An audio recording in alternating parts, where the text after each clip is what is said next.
Já. Já foi, homem. Vamos terminar. 5, 6. Ação.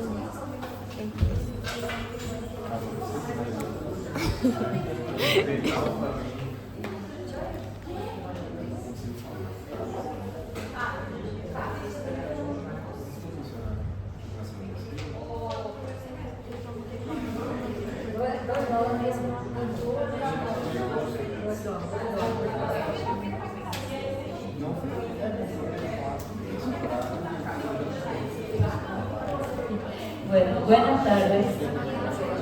¿Le pueden avisar a su compañero que vayan entrando? ¿Sí? Creo que están todavía en el intervalo.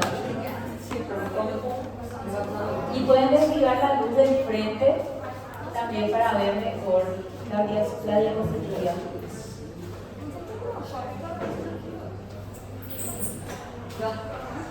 Na fragrância, Contra estafilococcus aureus.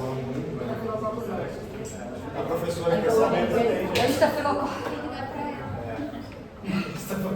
É porque o menino jogou estafilococcus aureus aqui pra gente, aqui na frente. Tá só se protegendo. Foi, ele estornudou. Estornudou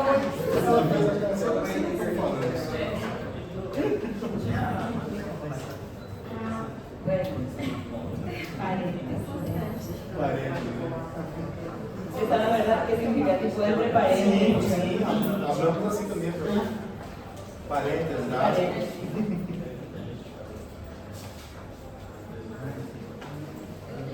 Bueno,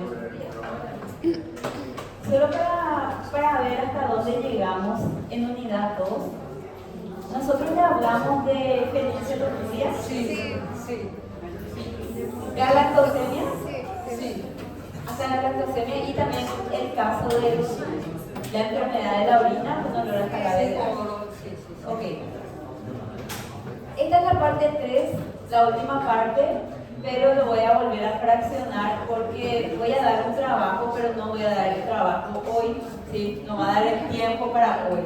Entonces va a pasar para la semana que viene, ¿estamos? ¿Sí? Entonces ya les aviso con tiempo también.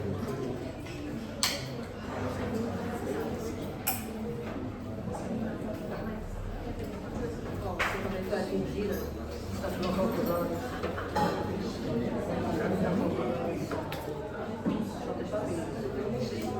Voy a esperar un rato que se sienten para entender lo que pasa.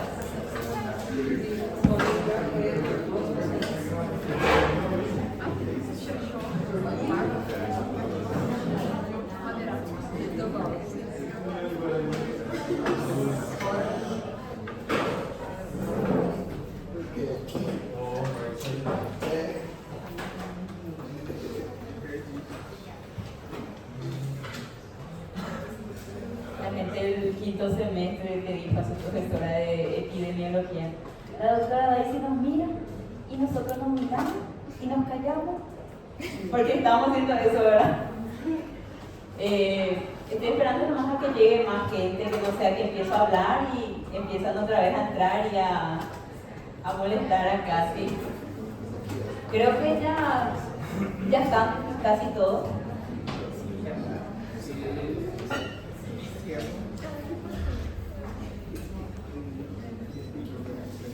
Bueno, entonces como estábamos comentando, nosotros seguimos en unidad 2, errores hereditarios del metabolismo, ¿sí? Solo para recordar lo siguiente, cuando hablamos de errores hereditarios del metabolismo, estábamos hablando de trastornos genéticos en los cuales estaba mutado un gen que codificaba a una enzima y generalmente la enzima que estaba mutada era una enzima importante para catabolizar los alimentos, ¿sí? Hasta ahora nosotros hablamos de algunos alimentos y específicamente compuestos de alimentos como aminoácidos y como monosacáridos como la galactosa. O sea, estamos hablando de acumulación de moléculas pequeñas, ¿sí?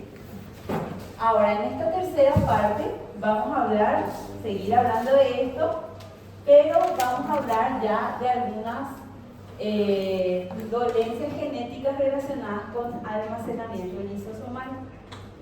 Y también las mitocondriales y de la urea, que vamos a dejar para la próxima semana. ¿Sí?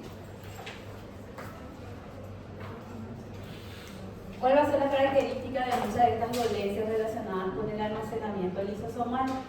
Que van a estar acumulados en el citoplasma algunas moléculas complejas. ¿Cómo qué tipo de moléculas complejas?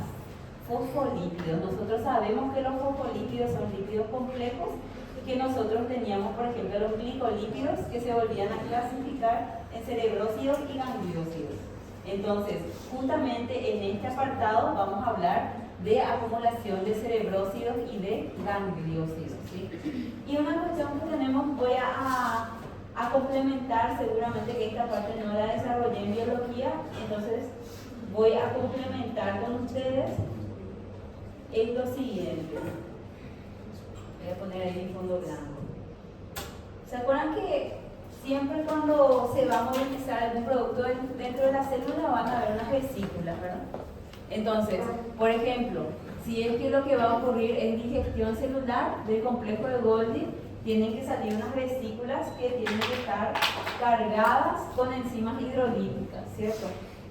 Y esto debería ser llevado a un organelo que se llamaba endosoma. Y que cuando el endosoma activaba a las bombas de hidrógeno, se podía bajar el pH. Se bajaba el pH hasta 5 y aquí nuestro endosoma se transformaba en lisosoma. ¿Sí? ¿Qué es una enzima hidrolítica? Va a ser una enzima que va a ser capaz de romper moléculas por medio de entrada de agua, hidrólisis. ¿Sí? ¿Estamos? Por eso es que tanto nosotros hicimos hincapié hace un año y decíamos por entrada de agua, por salida de agua, ¿verdad? ¿Cómo se formaba un enlace? Siempre había una salida de agua. ¿Cómo se podía romper entonces? Lo inverso, por entrada de agua, o sea, por hidrólisis. Entonces las enzimas que van a facilitar esa ruptura por entrada de agua van a ser las enzimas hidrolíticas. ¿Sí? ¿Estamos? Entonces, algo que tenemos que tener en cuenta también es lo siguiente. Yo sé que les pregunté todo esto, pero una cosa es memorizar y otra cosa es ver. En la célula vamos a tener como un sistema de transporte entre las vesículas, porque tienen que haber vesículas que transportan productos entre el retículo y el Golgi, ¿sí? Y la superficie de estas vesículas suele estar marcada, ¿sí? Es como si fuera que sea un letrero de un autobús y te dice para dónde va el autobús. Así también van a estar marcadas las superficies de estas vesículas. Y algunas veces están marcadas con secuencias de aminoácidos. Por ejemplo, este está marcado con 4 aminoácidos que son la secuencia KD, ¿sí?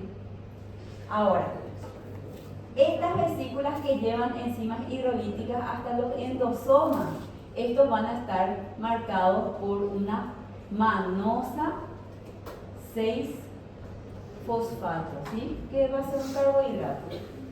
Y también podemos tener algunas vesículas que lo que tienen que hacer es liberar productos celulares con unas vesículas que se fusionan a la membrana para poder hacer exocitosis. Entonces aquí también vamos a tener otras vesículas que van a estar marcadas con otra señal que va a tener carbohidratos que se va a llamar GPI, ¿sí? Entonces, dependemos para que funcionen bien las vesículas, para que, por ejemplo, ocurra la lisis de algún producto que entra del exterior, necesitamos de la enzima, pero también que la vesícula esté marcada para un tráfico vesicular específico, ¿sí? Entonces, el tráfico vesicular específico podemos decir que las vesículas están marcadas con moléculas específicas que guían el camino, ¿sí? Porque más para adelante en fisiopatología, cuando vayan con la doctora Sandrina, ella les va a decir, esta patología se da porque la manosa fosfato está defectuosa. O sea que quiere decir que se acumulan productos en el citoplasma porque la enzima no entiende cómo llegar al endosoma, entonces no hay lisosoma y no hay digestión celular, ¿sí? O por ejemplo, le va a decir, esta otra patología va a darse porque la señal GPI no funciona. ¿Qué quiere decir eso? No se liberan productos a la matriz extracelular, entonces la matriz extracelular se va a ir desnutriendo de a poco prácticamente. ¿Sí? ¿Estamos hasta acá? Y también, si es que falla la señal Cabel, no hay movilización de vesículas desde el retículo al Golgi o del Golgi al retículo, entonces todo esto puede no funcionar junto. ¿Sí? Eso es un recordatorio nada más, ¿sí? Eso es un recordatorio de que hay moléculas que guían el tráfico vesicular. ¿Por qué estoy diciendo eso? Porque cuando hablamos de enfermedades lisosomales, hablamos de almacenamiento de productos que deberían haber terminado en el lisosoma, pero no lo hicieron porque el lisosoma no trabaja correctamente. ¿Y qué puede originar que nuestro lisosoma no trabaje correctamente? Pueden ser varios factores. Uno, que la manosa 6-fosfato no esté funcionando bien, está defectuosa. O dos, que la enzima, que es la enzima hidrolítica, también no funcione correctamente. O sea, baja actividad enzimática. ¿Sí?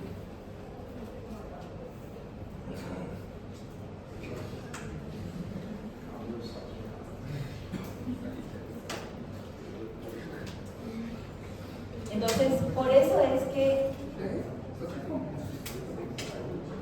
yo les puse un esquema aquí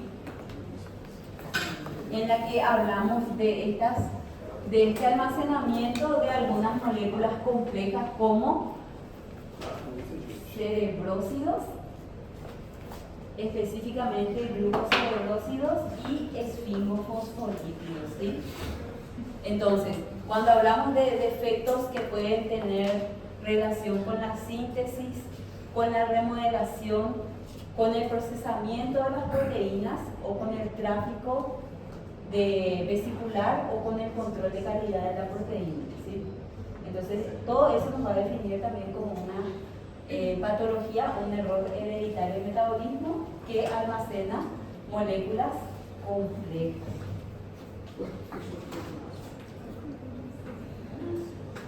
¿Qué pasó? ¿Tiene frío? ¿Calor? ¿Y no está funcionando el aire?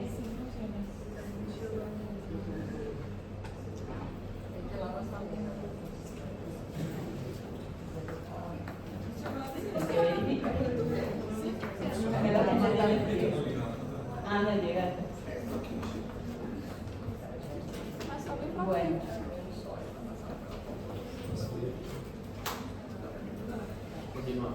Continuamos. Entonces, vamos a tener varias patologías relacionadas con el almacenamiento de compuestos que van a ser complejos. Y nosotros vamos a estudiar de esta lista solamente dos, lo que vamos a desenvolver en la clase de hoy, porque después vamos a hablar del trabajo que se viene, ¿sí?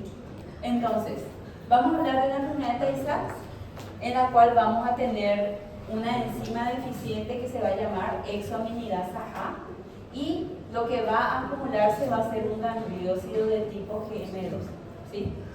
Y también vamos a tener la otra enfermedad, que es la enfermedad de Gaucher. En la enfermedad de Gaucher no va a funcionar la glucocerebrosidasa, y lo que se va a acumular van a ser glucocerebrósidos, ¿sí?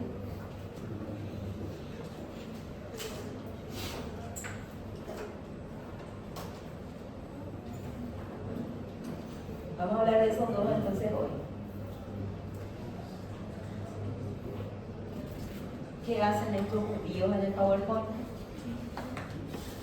Cuando hablamos de la enfermedad de Tay-Sachs, nosotros vamos a hablar de una enfermedad genética relacionada con el déficit de una enzima que se llamaba exoaminidasa A.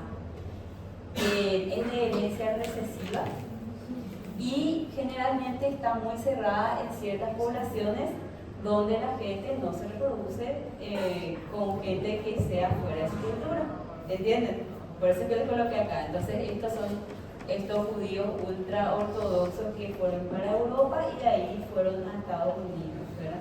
Más en esa zona se les encuentra, pero obviamente que siempre por motivos históricos o culturales ellos están migrando pero cada vez que ellos migran de un país a otro, ellos no se mezclan con la cultura del país que están habitando, ¿sí? Entonces, estos van a ser nuestros judíos ashkenazíes. Ellos son los que van a tener probablemente la enfermedad porque tienen alta incidencia de alelos, alta cantidad de alelos, ¿sí? Y vamos a ver qué pasa. Como digo, estas comunidades prefieren cuidar a sus hijos enfermos para poder preservar su cultura, ¿verdad? Entonces, vamos a tener un error en un gen que está localizado en el cromosoma número 15, ¿sí? Y va a llamarse el gen XA, ¿verdad? Porque codifica a la exominidasa A. ¿Cuál va a ser el trabajo realmente si es que funcionara bien esta enzima? ¿Qué es lo que debería estar haciendo? Fíjense en lo siguiente, en la siguiente imagen, voy a poner más grande. Aquí. Nosotros vamos a tratar aquí que lo que se va a almacenar van a ser unos gangliósidos, ¿sí? ¿Se acuerdan que los lípidos complejos tenían la ceramida? Y dependiendo de que si tenían un monosacárido eran cerebrósidos y si tenían oligosacáridos eran los gangliósidos. Entonces acá les muestra un pequeño esquema donde está la ceramida y estos de colores van a ser los diferentes monosacáridos en secuencias diferentes para cada tipo de gangliósido, ¿sí? Por eso es que le ponemos nombres diferentes, gangliósido GM1, GD1A, GD1B, ¿sí? GT1. Entonces todo esto va a ser diferenciado por la secuencia de monosacáridos que forman a estos gangliósidos, ¿sí? ¿Estamos? Entonces, ¿para qué van a ser importantes en general los gangliósidos? Van a ser importantes en células neuronales, en las neuronas, porque van a servir como señalizadores, o sea, como receptores, ¿sí? Entonces, para que las neuronas entiendan que es momento de reproducirse, o es momento de diferenciarse, o es momento de comunicarse, siempre se va a necesitar algunas hormonas, algunos neurotransmisores que tienen que llegar en la superficie de su membrana y unirse a unos receptores. ¿Y quiénes van a ser esos receptores? Los gangliósidos, ¿sí? Vamos a hablar por eso específicamente del gangliósido GM2, ¿sí? Entonces, les puse ahí como unas flechas en las que se explica justamente que estos gangliósidos que tienen oligosacáridos unidos a ceramida, ellos van a estar en la superficie de las membranas celulares y son más abundantes en cerebro. Ahora, ¿qué van a hacer específicamente en las neuronas? Van a estar distribuidas por toda la membrana de la neurona, pero mayormente estos gangliósidos GM2 van a estar concentrados en las dendritas y en los axones, justamente en las terminaciones, o sea que nos va a determinar la comunicación entre las neuronas, ¿sí? Y justamente entre sus funciones va a ser receptores para algunas glicoproteínas y también algunas toxinas bacterianas, y gracias a que son receptores de hormonas para glicoproteínas, ellos van a estar implicados en la diferenciación celular y en la interacción de las células, ¿sí? Porque una medida que va creciendo, bueno, cuando tenemos un recién nacido, el desarrollo del tubo neural todavía sigue un tiempo después de nacido, y justamente lo que tienen que hacer las neuronas es comunicarse entre ellas, ¿sí? Como que tiene que haber una alta proliferación neural y después tiene que haber una apoptosis de algunas de las neuronas, ¿sí? ¿Me siguen? Entonces, primero va a haber una alta proliferación de neuronas porque se tienen que probar varios caminos para las conexiones de las neuronas. ¿Y de qué va a depender que se formen los caminos? Del aprendizaje que haga esa persona. Ahora, con el tiempo, las neuronas que no formaron los caminos porque no hay aprendizaje en esa línea van a ir sufriendo apoptosis y solamente van a quedar las neuronas que sí participaron en el proceso de aprendizaje, ¿sí? Y no es aprendizaje cognitivo como leer y escribir porque es un recién nacido, sino que va a ser más la parte de comportamiento, movimiento, todo eso, ¿sí? ¿Estamos? Entonces, ¿qué creen ustedes que le va a pasar a esta persona que puede tener esta patología? Va a tener problemas con su sistema nervioso central, ¿verdad? ¿Y creen que va a sobrevivir? No. Entonces, justamente como la exoaminidasa que tiene, lo que tiene que hacer hay otra cosa. Estos gangliósidos están en la superficie de las neuronas, ¿cierto? Pero la célula siempre está renovando su stock de biomoléculas. O sea que está haciendo una endocitosis de algunos productos epifocales, introduciendo para el citoplasma y degradando por el lisosoma. Pero ¿qué pasaría si estamos haciendo una endocitosis de estos gangliósidos GM2 y nuestra exoaminidasa no funciona? No va a haber digestión, entonces los gangliósidos se van a acumular en el citoplasma. Entonces se van a acumular en el citoplasma de las neuronas y van a causar una degeneración progresiva de todo el sistema nervioso. ¿Sí? Yo le puse en este recuadro que justamente todavía no se conoce el mecanismo por el que esta acumulación de GM2 puede causar la muerte de las neuronas. Todavía no hay ningún artículo relevante sobre eso. Seguro que hay gente que está estudiando y generando hipótesis sobre eso, pero todavía no hay algo definitivo, ¿sí? Entonces, vamos a tener diferentes fenotipos en este caso. ¿Se acuerdan así cuando estudiamos la galactosemia? Estudiábamos la tipo 1, la tipo 2, la tipo 3, pero eso era dependiendo de qué enzima estaba montada. Ahora tenemos otro tipo de presentación del fenotipo. Tenemos la misma enzima mutada, solamente que esta enzima puede tener una actividad baja, una actividad media o una actividad nula. Y dependiendo de qué tan baja es la actividad, va a ser el desarrollo, el inicio infantil de la enfermedad, el inicio juvenil o el inicio adulto. Por ejemplo, actividad nula de la exoaminidasa va a codificar en nuestro fenotipo de inicio infantil. ¿Sí? Después tenemos también una actividad media, vamos a decirle, que va a ser un inicio juvenil, ¿sí? Perdón, bajo. Y media cuando tenemos un inicio adulto. Es nula, baja y media, ¿sí? El más típico de todos estos fenotipos es el de inicio infantil, ¿sí?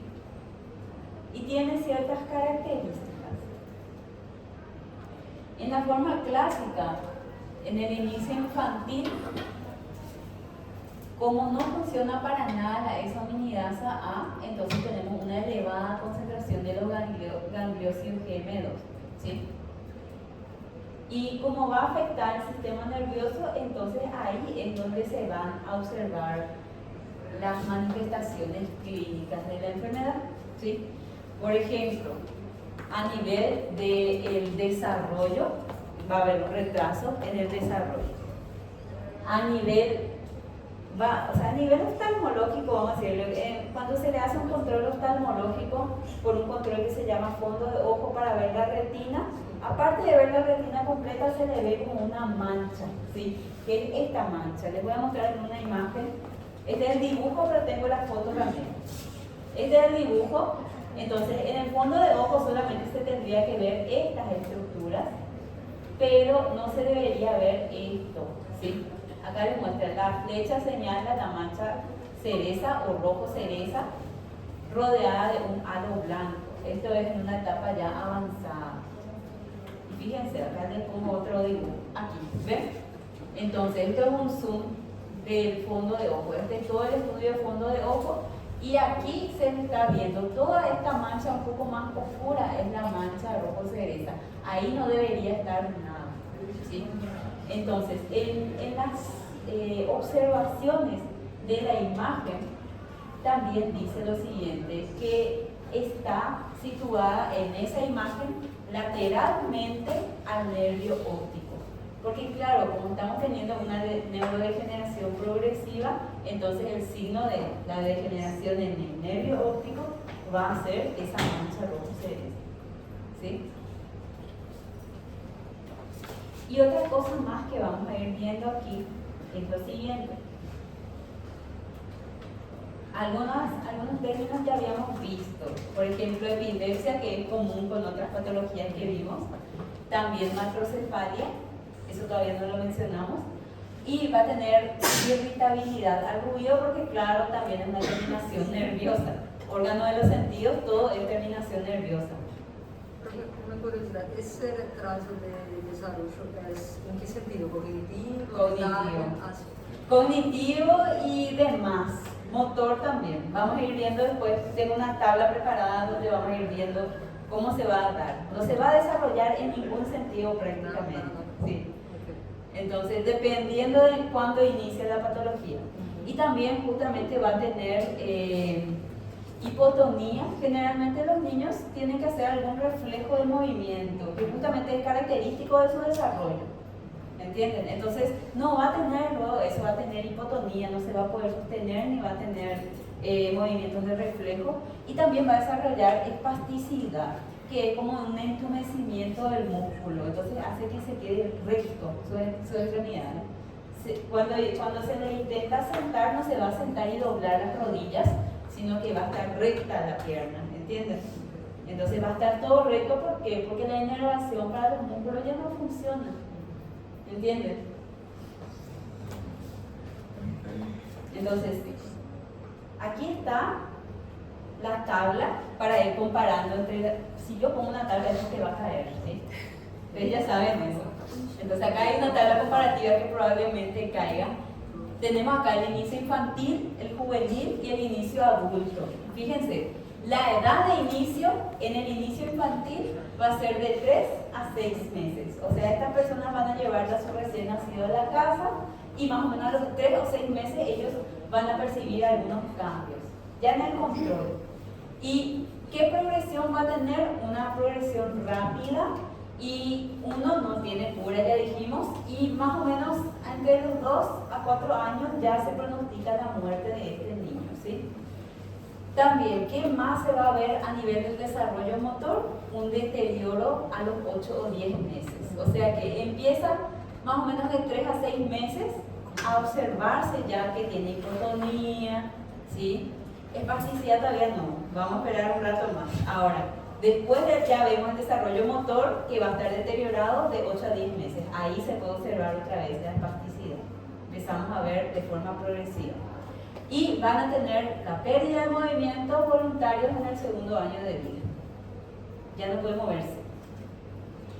Visión, pérdida de la visión progresiva ya en el primer año. Y la mancha rojo cereza que les mostré recién, que va a ser el signo característico en la patología. Porque claro, cuando les vengan a consulta, ustedes no van a entender qué es lo que está pasando, porque es un niño que está teniendo espasticidad y que podría ser también una espasticidad por fenilcetonuria. Pero ustedes van a mirar otra vez los signos, ¿verdad? Piel, cabello, un examen oftalmológico, ¿sí? ¿Entienden? Ahora, ¿qué más también va a desarrollar al cumplir un año, prácticamente al finalizar el año de vida? Van a empeorar sus convulsiones. Este niño también va a convulsionar. Y las convulsiones también las habíamos visto en otras enfermedades relacionadas con aminoácidos de cadena ramificada. Y la epilepsia también, ¿verdad? Síntomas neurológicos, en este caso una postura de descerebración, o sea, ellos no van a poder sostener su cabeza, pero va a estar rígido el músculo, o sea, va a estar rígido, ¿verdad? No van a poder hacer esto. ¿Entiendes? Va a quedar solo en una posición. No tiene manifestaciones psiquiátricas, pero su muerte es más o menos de 2 a 4 años. O sea, lo único que se puede hacer con ellos es un cuidado paliativo. Ahora, en el caso del inicio, que va a ser juvenil, con una actividad enzimática ya baja, nosotros vamos a tener que a los 2 a 4 años va a empezar a desarrollar alguna sintomatología o algún signo, ¿sí? Entonces, a nivel de desarrollo motor, ataxia e incoordinación, porque claro, 2 a 4 años este niño ya camina, entonces se van a dar cuenta que este niño va a ir caminando y va a empezar a chocar por las cosas porque no va a tener sentido de la orientación, ¿entiendes? Y además va a ser esta, ¿se acuerdan que Voy a ponerlo aquí. ¿Se acuerdan que en fenilotonuria también habíamos hablado de ataxia? Que era justamente la posición, pero ya en las manos y en los pies, ¿sí? Entonces a eso también. O sea que va a empezar a caminar con una postura rara, ¿entiendes? Ahora, ¿qué más? Van a tener pérdida de visión también, una pérdida tardía. Puede ser que se vea la mancha rojo cereza o no, o sea, puede estar presente o ausente este signo. Entonces, la mancha rojo cereza es más característico en el inicio infantil, ¿sí? Pero los dos van a desarrollar con el tiempo ceguera, pérdida de visión. Van a tener convulsiones progresivas también, y los signos neurológicos también van a tener espasticidad, rigidez de cerebración y estado vegetativo, ¿sí? Y nada, la muerte en la segunda década, o sea, va a empezar a manifestar su enfermedad de 2 a 4 años y más o menos a los 18, 19, 20 años, hasta ahí es su pronóstico de vida.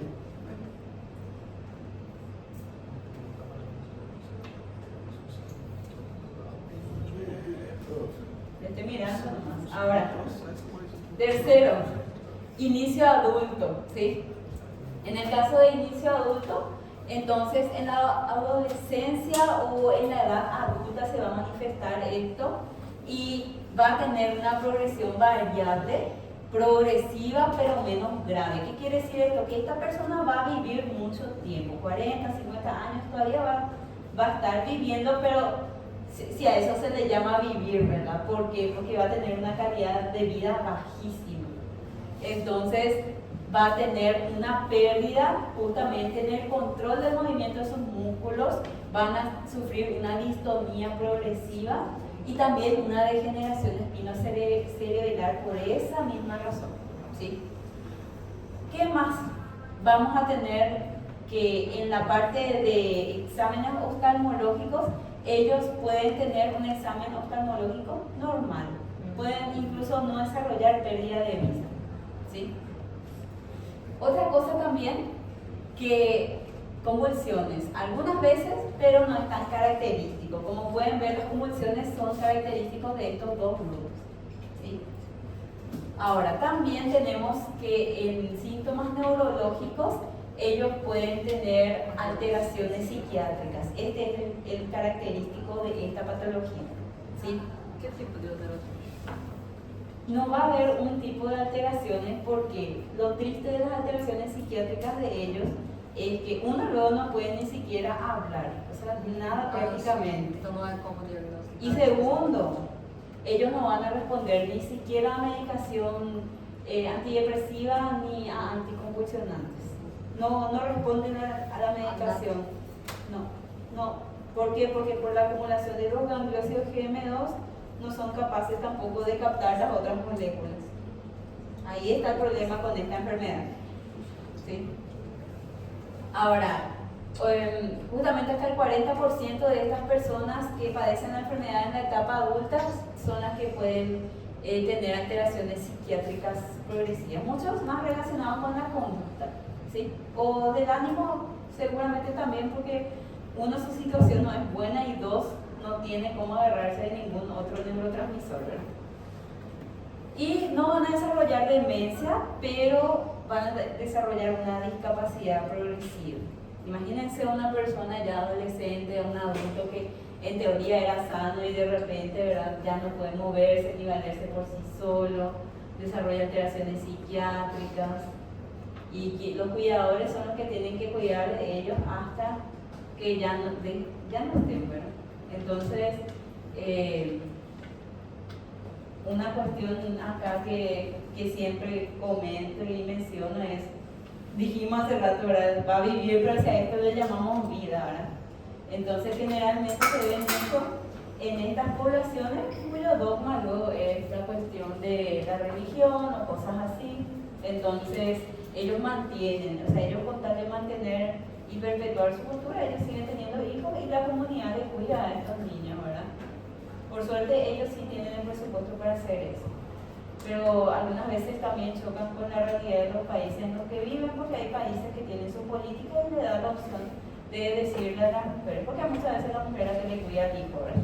Entonces, justamente le dan la opción de abortar, bueno, si decide abortar, bueno, se aborta. Y lo mejor que ustedes pueden hacer como médicos es dar su consejería genética. Ahora, si los judíos que nacíes quieren cuidar 4 hijos con esto, que cuiden. Si la señora ahí quiere abortar, que aborte. Ese ya no es más tu problema, ¿verdad? Entonces, en ese sentido, también ustedes tengan muy en cuenta que su único trabajo va a ser objetivo, agarrar la información que ustedes están estudiando y poner sobre la mesa y acercarla a su paciente. Ahora su paciente va a saber qué hace con eso, porque justamente en las otras turmas decían, no, pero yo me siento mal por ese niño. No, no puedes hacer nada porque uno, ese niño no es tuyo y te vas a sentir mal, pero ¿verdad? No podemos hacer más nada. Hasta un punto nosotros podemos hacer las cosas. Es lo mismo, yo no me voy a ir a darle su aula porque ahora no quieren prestar atención, ¿entienden? Entonces eso fue el tema. No podemos, nosotros hasta un punto el trabajo tiene limitaciones y que no les afecte esto, ¿verdad? Porque algunas veces cuando estudiamos estas cosas nos afecta un poco también porque ustedes, por ejemplo, que se van y supuestamente tienen el poder de curar, pero esto, por ejemplo, les dice que no, ¿verdad? Y justamente vamos a esa historia ahora. Justamente dice que esta enfermedad es incurable y solamente el tratamiento se va a centrar en cuidados paliativos y el control de síntomas, ¿sí? Y en el caso del inicio adulto ya sabemos que ni siquiera la medicación, o sea, va a ser un poco, ¿cómo se dice?, poco ético de su parte, por ejemplo, derivar a un psiquiatra. ¿Entienden? Es darle falsa esperanza también a los padres, tampoco hay que alimentar la ilusión de la gente, ¿verdad? Entonces, avisar y decir, ¿saben qué? No va a reaccionar ante la medicación y listo, ¿sí? Es bastante depresivo esto, ¿verdad? Y el diagnóstico. Entonces, ¿qué se va a ver para determinar esto, además de todos los signos que ya vimos? Entonces, la gangliosidosis se va a detectar justamente al medir la actividad de la exoaminidasa A, ¿sí? Y hay una variante de esta enfermedad que se llama enfermedad de Sandhoff y lo que hace es fallar la exoaminidasa B, ¿sí? O sea, también, pero es menos frecuente. Y también análisis de mutaciones del gen exoaminidasa A que se puede utilizar por diagnóstico genético. Recuerden que estas comunidades, como los judíos que nacieron, ellos tienen el presupuesto para mandar a hacerse todos estos estudios. Entonces, se les puede mandar a hacer los estudios predictivos. Ahora, que ellos con su estilo de vida quieran acudir, por ejemplo, a la fecundación in vitro, no van a poder hacerlo por una cuestión de sus convicciones, ¿verdad? Porque se podría hacer una fecundación in vitro y ver cuáles son las células que sí tienen y cuál es la que no, y luego se hace la implantación. Nosotros vamos a hablar de eso en las otras unidades, ¿sí? Entonces, pero eso ya es, por ejemplo, un debate en los países donde sí se realiza eso, ¿verdad? Porque también es una cuestión ética de qué hacemos con los embriones sobrantes. Entonces no es para nada fácil, tiene demasiadas perspectivas. Bueno, creo que eso es todo lo que les puedo decir de la primera enfermedad, que es enfermedad de Tay-Sachs, ¿sí? Y la segunda enfermedad, que es la enfermedad de Gaucher, ¿sí? Y la enfermedad de Gaucher también va a ser un trastorno hereditario que va a tener un patrón recesivo. Se necesitan 2 alelos recesivos para manifestar la enfermedad. Y lo que va a fallar va a ser la enzima glucocerebrosidasa, pero ¿en qué célula específicamente? En los macrófagos, ¿sí? Entonces, generalmente realmente los macrófagos lo que tienen que hacer es fagocitar cualquier sustancia extraña o cualquier célula extraña o cualquier ente extraño que esté alrededor, ¿cierto? ¿Sí? Entonces, como no funciona nuestro sistema de limpieza en los órganos y tejidos, también se van a ir acumulando productos tóxicos en varios tejidos.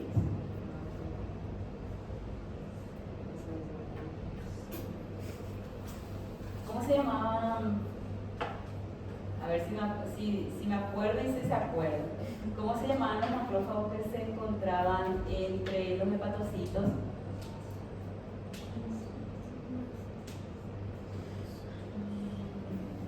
¿Se acuerdan de histología 2? No. ¿No? Vaya, ahora explica. Eu não estou lembrando do pulmão. Qual o nome do pulmão? Macrófago. ¿Células de? Kupffer. Muy bien. Entonces, bien ahí, ese es el esfuerzo colectivo que estamos haciendo ahora. Si alguien nos hacía acá un estudio de imágenes así, iba a estar brillando todo nuestro cerebro. Entonces, ¿qué pasa? Los macrófagos tenemos especializados en cada órgano, en cada tejido, ¿verdad? Entonces, ¿en dónde nosotros podemos tener la afectación particularmente? En el vaso, en el hígado y en la médula ósea, ¿sí? Va a afectar también a la médula ósea, y si afecta a la médula ósea quiere decir que va a afectar toda la organización de estas células. Nuestra línea roja, nuestra línea blanca, no va a poder tampoco reproducirse correctamente y diferenciarse, ¿sí?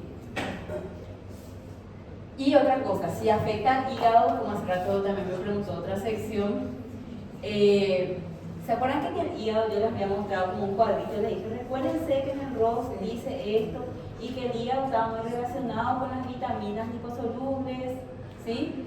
Y ahí estaba la vitamina D, y que la vitamina D era importante para la absorción del calcio, ¿sí? Entonces, si tenemos problemas con, por ejemplo, médula ósea, vamos a tener algunos problemas de anemia. Y si tenemos problemas con el hígado, vamos a tener también problemas con muchísimas proteínas en sí, con muchísimos carbohidratos en sí, como consecuencia.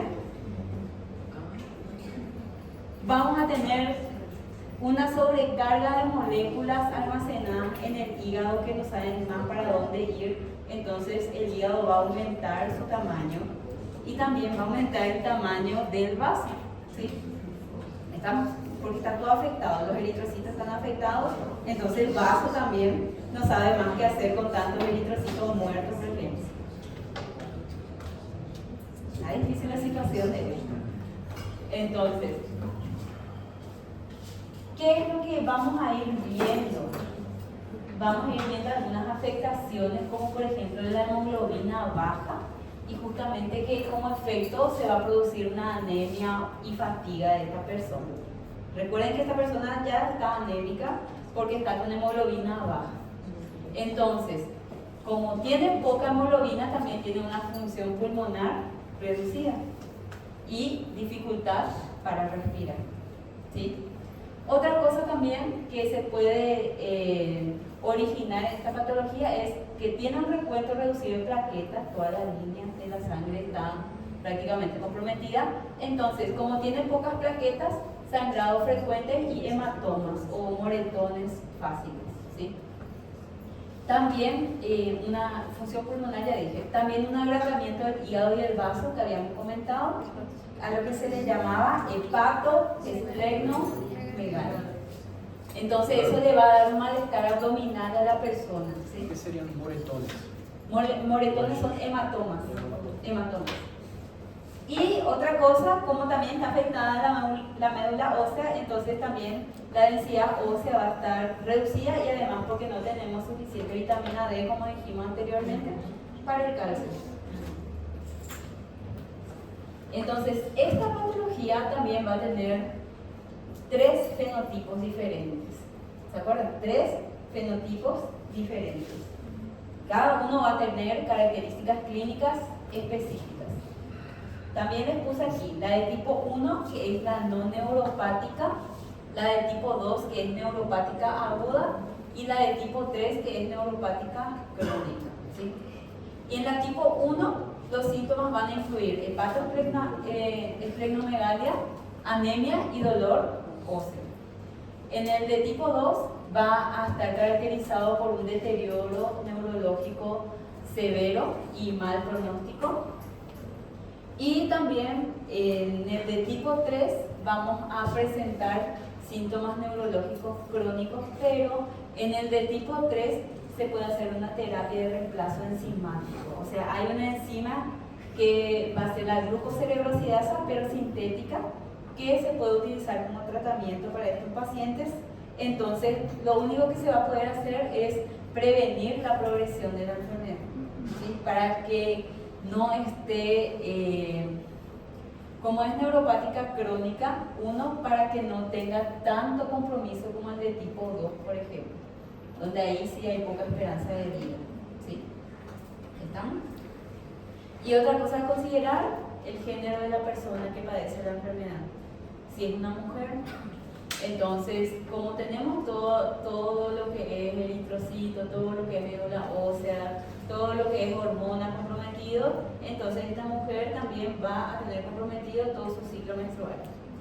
Entonces va a necesitar también algunos tratamientos con hormonas en diferentes etapas de su vida, ¿sí? Porque puede presentar una menarquía retardada, menorragia y menopausia temprana, y justamente eso va a necesitar una estrategia de manejo hormonal.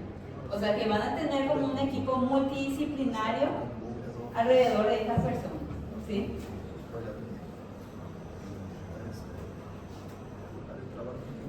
Diagnóstico, pruebas de la actividad enzimática, pero también se le puede hacer una biopsia de médula ósea para poder identificar unas células que se llaman células de Gaucher, que corresponden a macrófagos que acumularon gran cantidad de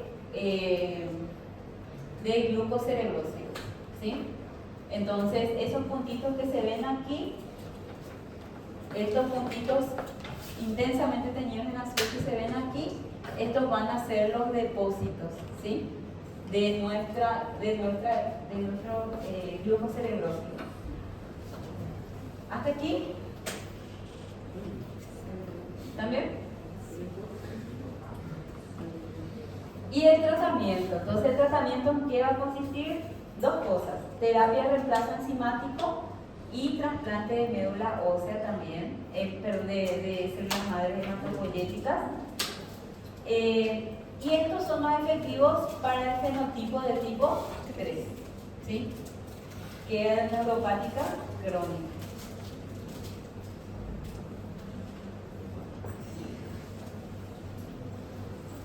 ¿Ya está? Ah, sí. Diagnóstico, prueba de actividad enzimática y biopsia de la médula ósea para identificar células de Gaucher. Seguramente que cuando pasen a cuarto semestre ya van a tener anatomía patológica, ¿verdad? Ahí tienen que volver a repasar histología 2, porque justamente tienen que saber cómo es un macrófago normalmente y cómo es un macrófago que se llama célula de Gaucher, característico para la enfermedad de Gaucher, por ejemplo, ¿sí? Entonces, para eso era importante recordar las láminas. Mi consejo: mirar las láminas más feas, no miren las láminas lindas, porque todo lo que es fácil se olvida rápido. Ustedes agarran esos más feos, más monstruosos, que no sabemos ni qué es, ni quién hizo esa lámina. Y miren, y si ustedes son capaces de identificar esas láminas más horrorosas, ya está dentro, ya nada les va a asustar, ¿sí? Entonces, recomendación para anatomía patológica, ¿verdad? Primero vean recuerden otra vez, hagan un repaso de lámina de hito 2 y después váyanse a anatomía patológica, porque si no se les van a mezclar las cosas, se les van a cruzar todos los cables, ¿sí? Bueno, entonces, vamos a hacer el siguiente ejercicio cognitivo, no ejercicio de nada de trabajo, sino que no vale nada. Ahora vamos a hacer un ejercicio, digo, de que vamos a ejercitar nuestra mente, ¿sí? Vamos a salir a las 6 menos cuarto, les voy a liberar, ¿sí? ¿Estamos? Y antes de eso, lo que quiero hacer es un pequeño mapita, y el ejercicio es para que ustedes me vayan diciendo. Yo voy preguntando y ustedes van a ir diciendo. Entonces, voy a poner mi lámina acá en blanco.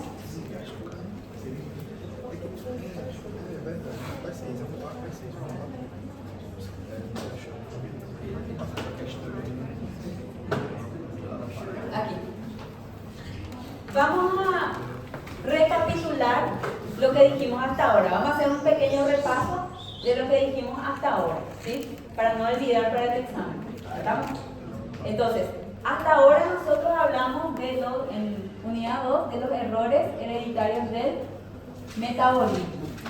Ya sabemos que son trastornos genéticos, repito una vez más, en los cuales un gen que codifica una enzima se encuentra mutado y generalmente esta enzima es importante para la catabolización de alguna biomolécula. En este caso, en la primera parte nosotros hablábamos de moléculas pequeñas. ¿Cuáles fueron las moléculas pequeñas que nosotros habíamos estudiado y que sus enzimas estaban defectuosas? Aminoácidos, específicamente la fenilalanina y también a la valina, isoleucina y leucina, que eran los ramificados, ¿verdad? Sí. Estos eran todos esenciales. Y también habíamos estudiado que había otra molécula pequeña que era un carbohidrato que era un monosacárido que se llamaba galactosa. Entonces, cuando tenemos problemas en romper o transformar fenilalanina, tenemos una patología que se llama fenilcetonuria. Cuando tenemos una patología en la cual no podemos degradar estos 3 aminoácidos ramificados, ¿cómo se llama? La enfermedad de la orina con olor a jarabe de ácido. Así le podemos abreviar. Yo les voy a poner siempre con las abreviaturas para que en su cerebro ustedes puedan encontrar más rápido la información. En su cerebro, no en ChatGPT. Otra cosa, no vayan a poner a su ChatGPT que esté hablando ahí. Porque hay gente que está colando con ChatGPT y el ChatGPT empieza a hablar en plena sala. ¿Serio, gente? Yo ya vi. Vergüenza. Bueno, no sabes si reír o llorar con esta persona. Siguiente. ¿Cómo se llama la enfermedad en la cual no podemos romper la lactosa? La lactosemia. Yo estoy ahora explicando en cristiano y después voy a usar el lenguaje técnico en el examen, ¿sí? Ahora, estas moléculas pequeñas no se pueden degradar en estas enfermedades porque tenemos algunas enzimas que justamente no funcionan, ¿verdad? Entonces, enzimas defectuosas. ¿Qué enzimas defectuosas en la fenilcetonuria? Fenilalanina hidroxilasa. Fenilalanina hidroxilasa. Se la abreviaba así, ¿verdad? Sí. PAH. ¿Y cómo se llama la enzima o complejo enzimático en esta enfermedad? PAH es fenilalanina hidroxilasa. Complexo enzimático deshidrogenasa de alfa-cetoasa. Ok.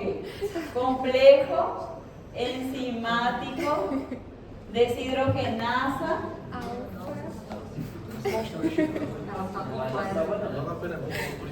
alfa de los cetoácidos. Podemos poner de los alfa-cetoácidos. De los alfa-cetoácidos. ¿Sí? Ahora, ¿qué está fallando en la galactosemia? ¿Qué enzima falla o son varias enzimas? Sí, la GAL. Después, GAL y GALE. Muy bien. Entonces, en algunos casos de estas enfermedades que son errores hereditarios del metabolismo, podemos tener una única manifestación, un único fenotipo, pero en otros podemos tener varios fenotipos, ¿sí? Una cosa entonces es el fenotipo y otra cosa es la manifestación clínica. ¿Sí? ¿Ya están ahora entendiendo los conceptos? ¿Sí? Entonces, nosotros vamos a tener, algunos vamos a completar y otros no. Entonces vamos a poner acá los fenotipos si es que corresponde para alguno. Nosotros hablamos de fenilcetonuria solamente dependiendo de la concentración de fenilalanina. No sé si quieren ligar la luz, va a ser mejor. ¿Verdad? Por favor. Porque acá me les estoy haciendo sufrir. Ahí. Entonces, fíjense, la fenilcetonuria era solamente un fenotipo, pero según la cantidad de fenilalanina en sangre, nosotros podríamos decir que había leve, que había moderada y que había severa, y esto se volvía a clasificar, ¿sí? Y esto era simplemente dependiendo de la cantidad de fenilalanina en sangre, ¿sí? Ahora, en esta patología nosotros no teníamos ningún fenotipo diferente, solamente, o sea, teníamos varios también, dependiendo de cuál complejo estaba mutado, pero nosotros no hablamos de eso, entonces vamos a mantenerlo como único por ahora, ¿sí? Porque podrían estar mutados ¿cómo se dice? Los componentes E1, E2, E3, pero vamos a dejarlo así, ¿sí? Y para la galactosemia teníamos fenotipos diferentes. La tipo 1, que era la clásica, en la que estaba mutada la enzima GALT. Y luego la tipo 2, en la que teníamos mutada la enzima GALC. Y la de tipo 3, que teníamos mutada la enzima GALE. ¿Sí?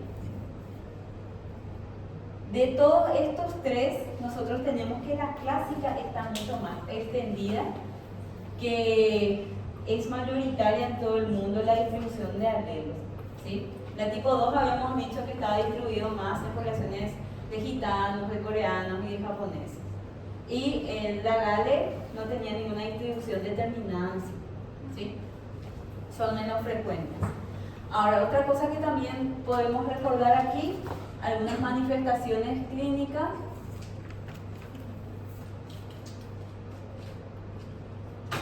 Y el tratamiento.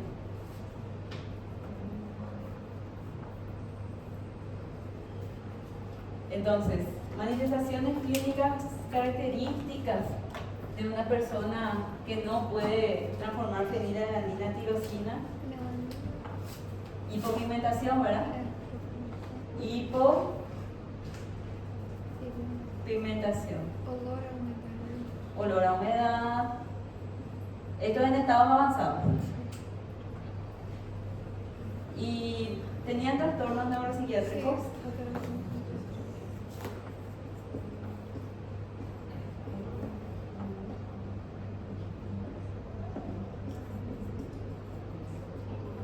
Y también trastornos en el desarrollo, ¿verdad? Trastornos de crecimiento.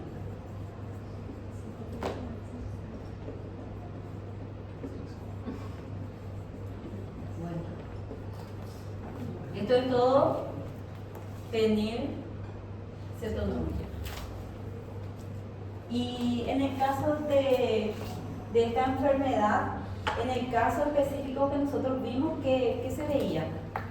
¿Qué tenía este recién nacido de recién nacido? Vómitos, después diarrea, dificultad para respirar,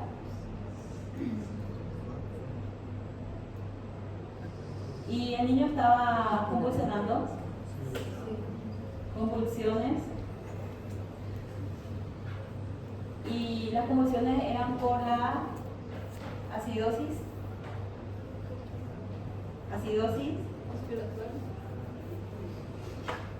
metabólica, ¿verdad? Tenía varios daños más, tenía daño renal, tenía un montón de cosas, poner solo unos cuantos, ¿sí? Ahora, para galactosemia, características sí que nosotros decimos, tiene galactosemia este tipo. Acumulação de bilirrubina. Espera que- Acumulação de bilirrubina. Ok, bilirrubina alta. ¿Y el compañero dijo? Hepatomegalia, sí, muy bien. Entonces, primero, elevada concentración de bilirrubina. Hepatomegalia, muy bien.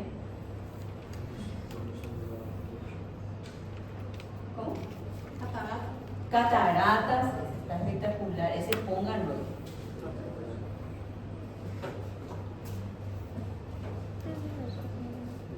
Cirrose hepática. Cirrosis hepática también. Justamente por el daño hepático también puedes sufrir cirrosis. Eso ya era, ¿se acuerdan? En etapas mucho más severas de la enfermedad cuando no se cuidaba la alimentación, ¿verdad? ¿Qué más? ¿Qué más? O es solo eso. Los característicos nosotros estamos hablando con el tamaño del hígado y más las cataratas y el color amarillo por la bilirrubina. Pero también habíamos mencionado que podía, por ejemplo, letargia, ¿sí? Crecimiento. Letargia, crecimiento. Ahora voy a poner acá porque no tengo lugar.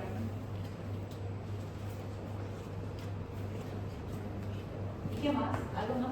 Intolerancia a la alimentación. Sí. Acá teníamos en los dos. O sea, todos realmente van a tener intolerancia con la alimentación. Todos van a tener. ¿Entiendes? Creo que con sepsis. Porque justamente la lactosa sabíamos ya que nutría la microbiota. Bueno, hasta ahí voy a dejar. Si esto ustedes ven más cosas, vayan agregando, porque hay un montón de cosas, ¿sí? Ahora, el tratamiento, ¿verdad? ¿En qué va a consistir? ¿Cómo nosotros vamos a hacer para curarle a una persona que tiene fenilcetonuria? Supresión de la leche Sí. y derivados que contienen lactosa. En fenilcetonuria, primero hay que restringir la dieta de todas las proteínas naturales, animales y vegetales, ¿verdad? Entonces, restricción de dieta y suplementación con la fórmula PKU que tenía tirosina también, que no puede producir tirosina, vitaminas y minerales y los cofactores que son importantes también, ¿sí?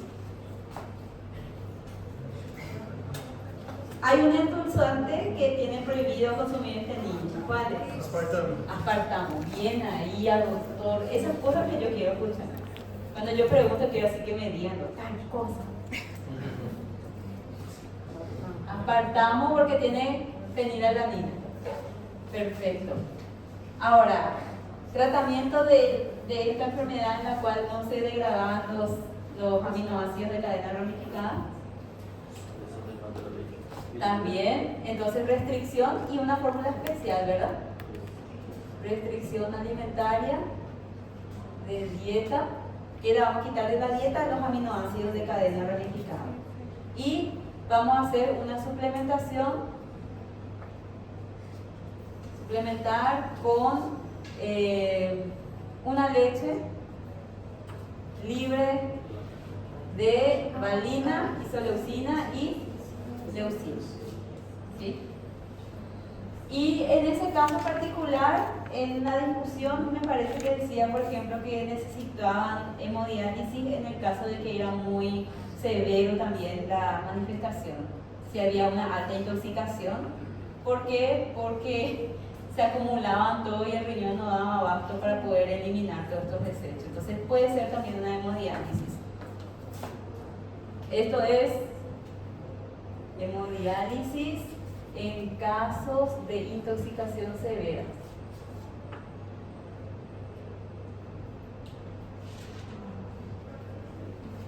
Hay casos de trasplantes hepáticos también. Hay casos, pero los trasplantes hepáticos, fíjense que va a ser mucho más característico en enfermedades relacionadas con ciclo de la urea que en esto. ¿Sí? Porque acá nuestro hígado igual va a volver a funcionar normal si retiramos nomás el producto. ¿Entienden?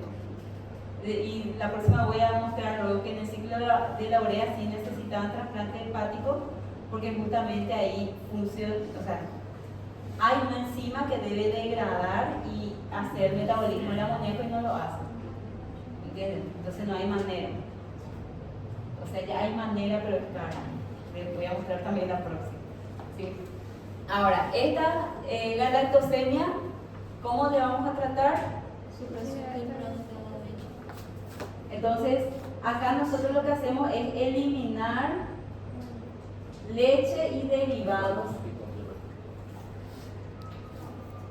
Y ellos pueden consumir menudencias, porque pueden comer hígado, no, entonces también menudencias, porque estos eran ricos en la lactosa, ¿verdad? Menudencias. Sí, eliminar. ¿Y qué más? ¿Hay algo más? ¿O ya está todo ahí? Suplementación con... Ah, sí. Muy buena observación. Suplementación con calcio. Porque claro, no tenemos la principal fuente de calcio. ¿Cierto? Muy bien. Bueno, ese es más o menos un resumen de lo que era. A ver, no nos vamos, esperen un rato. No salgan todavía. Espérenme. Yo sé que ustedes están ya así. Pero vamos a terminar de resumir las otras dos enfermedades y ahí ya nos vamos, ¿sí?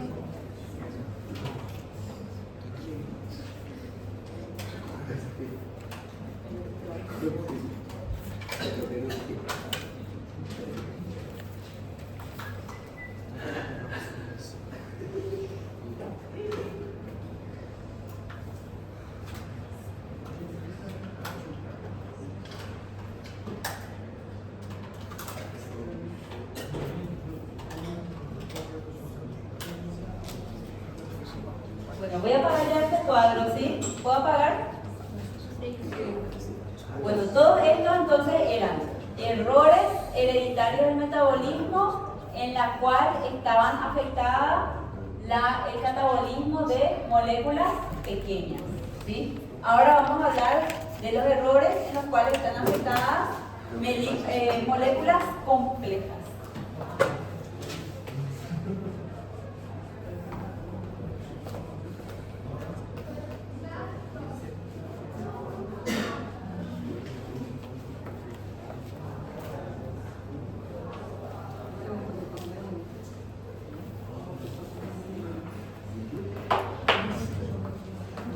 Ahora vamos a hacer la diferencia. ¿Cuáles son las moléculas complejas que nosotros estudiamos y que no se podían degradar? Moléculas complejas. Hoy vimos eso.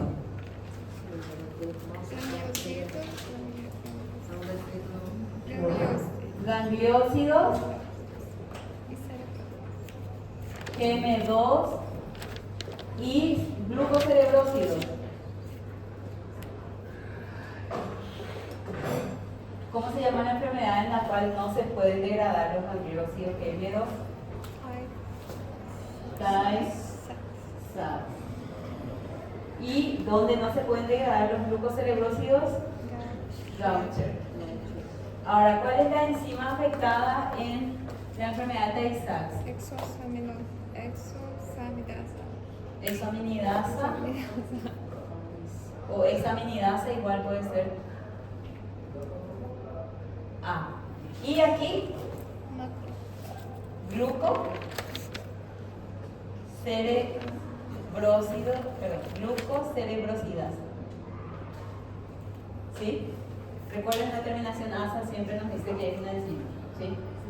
Entonces, no se pueden degradar glucocerebrósidos y la enzima entonces que falla es la glucocerebrosidasa. Enzima defectuosa.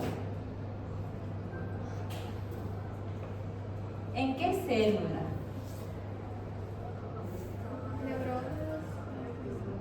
Sí, Tay-Sachs es en neuronas y Gaucher es en macrófagos. Entonces, si tenemos aquí una afectación de neuronas, principalmente la afectación es en sistema nervioso central. Y si tenemos afectación de macrófagos, teníamos tres afectaciones principales que eran hígado, vaso, médula ósea. ¿Sí? Ahora, en el caso de Tay-Sachs y de Gaucher, nosotros teníamos diferentes fenotipos, ¿sí? Los fenotipos en Tay-Sachs son de inicio infantil, inicio juvenil y inicio adulto. De estos tres, ¿de quién es característico la mancha rojo cereza?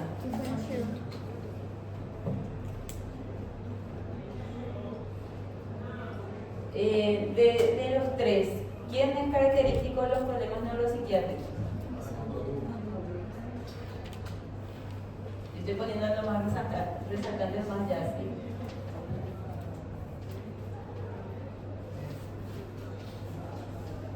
Y el inicio juvenil tenía también pérdida de visión, pero sin la mancha rojo cereza. ¿Podía o no estar ahí? ¿Sí?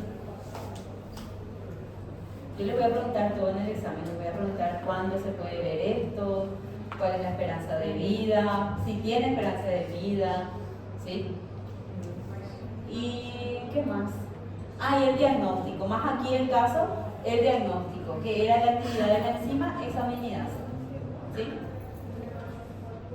Ahora, en el caso de la enfermedad de Gaucher teníamos también fenotipos. ¿Cuáles eran los fenotipos? Tipo 1, tipo 2 y tipo 3. ¿Me pueden decir los nombres específicos de cada uno? Si era neuropática, no neuropática,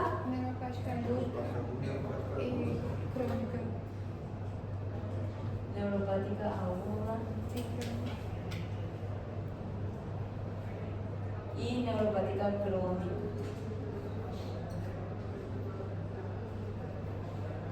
En estos tres fenotipos, ¿en cuál va a ser más efectivo el tratamiento de reemplazo enzimático? El tipo 3. Entonces también eso pongan acá, ¿sí? Entonces voy a poner simplemente un asterisco aquí y poner nomás aquí el tratamiento es más efectivo. Y pónganme los dos tratamientos porque son dos tratamientos, ¿sí? Y en estos tres, ¿cuál va a tener como característica que va a tener dolor de huesos y hepatoesplenomegalia? Tipo 1. Se coloquen eso, ¿sí? Los diferenciadores entre los fenotipos, las características clínicas. Este es el fenotipo y la característica clínica va a ser, por ejemplo, hepatoesplenomegalia, ¿sí? ¿Estamos? Me cansé. Bueno, jefe. Preguntas hasta acá. No se vayan todavía. Una última cosa, les voy a decir nada más. Quiten foto de eso. Seguro que hay muchas cosas para presentar. Y, sí, pregunta. Como elas vêm de caráter hereditário, digamos, uma dessas, tanto as apresentadas agora como as anteriormente, se eu fizer uma suplementação, até o uso de um peptídeo que seja cadeia de aminoácido para poder corrigir, eu passo para frente de forma hereditária ou fica em mim, vai corrigindo em mim? No, fíjense en lo siguiente, en el caso de tratamiento, Sí, no, eso fue eficaz. no, fíjense, no hay cura. En los errores hereditarios del metabolismo no hay cura. Entonces, el tratamiento es solamente para esta persona y lo único que hacemos es ayudarle a la enzima a trabajar bien. Pero él sigue teniendo los alelos defectuosos, pero muchas veces estas personas ni siquiera llegan a reproducirse. Son los heterocigotas los que pasan los alelos. ¿Entienden? Y ahora, la instrucción para la semana que viene. Les voy a encomendar una misión. No para el fin de semana, pero el martes yo voy a terminar enfermedades mitocondriales. Soy consciente que ustedes no dieron mitocondrias por ¿verdad? Entonces voy a tener que hacer un repaso rápido de mitocondrias, no todas las reacciones, pero en general qué parte de la mitocondria sirve para qué cosa. Eso. Mi expectativa es usar una hora de clase nada más para eso y terminar todo, hablar de la mitocondria, enfermedades mitocondriales y ciclo de Laurel, porque es corto. La siguiente hora lo que voy a hacer es, quiero que se agrupen en sus equipos de seminario, seguro ya tienen su grupo de seminario, y les voy a dar a cada uno un caso problemático. El caso problemático, así de las enfermedades que dimos, variantes. Yo voy a buscar los casos clínicos del reporte, les voy a pasar. Grupo 1 les sale una variante de Gaucher, ¿entienden? Les voy a dar tiempo para hacer bien ese trabajo de forma grupal. Y el viernes, van a hacer una presentación de su caso, como grupo, como grupito, ¿sí? Entonces ahí sumamos ya unos cuantos puntos para nuestro trabajo escrito. ¿Estamos? Creo que van a ser de 3 a 5, puede ser más incluso, ¿sí?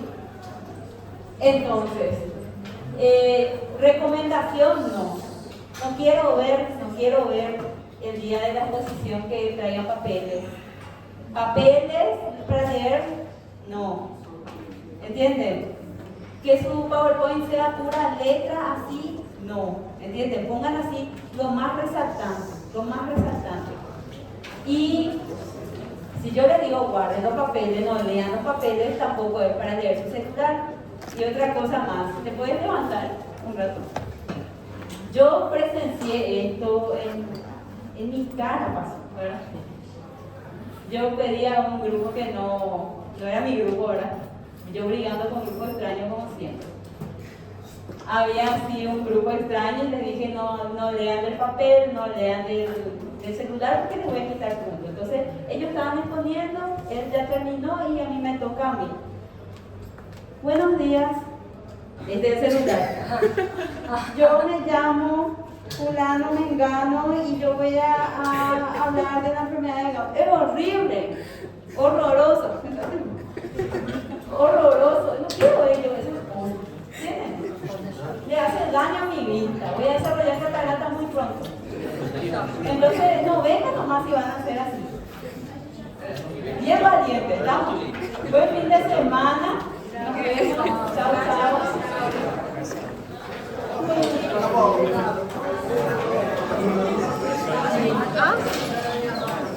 O grupo? Tá. Obrigado. A questão da